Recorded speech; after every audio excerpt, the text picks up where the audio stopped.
into macro photography and you start looking at things like this, now most people would just walk right on by and not see that because everything else is so big and beautiful around here. But when you're thinking macro, you see stuff like this. I'm Eljay. I'm a photographer who's very much into macro photography. Each month I come here to the Brooklyn Botanic Garden, one of my favorite places to take pictures of any kind, but macros especially.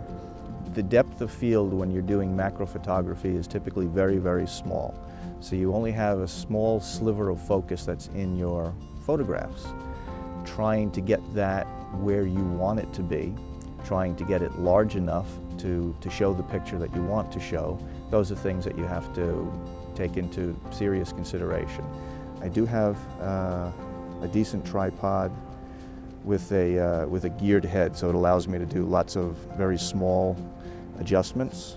Usually when I'm out in the field like this, though, I prefer handheld because then it's a lot easier to move around and do different things. If you're doing it handheld, you'll find out, I don't know if you can actually tell when I'm doing it, but I'm moving back and forth a lot like this, just trying to get the depth of field and the slice that's in focus where I want it to be.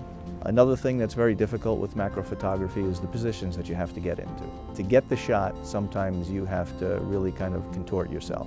And you're always trying, again, to give yourself the best stable base that you can, so you're trying to put your feet in a position that keeps your body as still as possible. When you're down in an area like this and it's dark, you want a small aperture so that you get a larger depth of field, but then you have a lot less light coming in.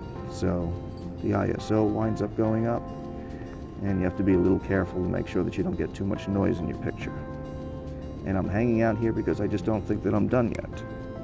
I know that there's more.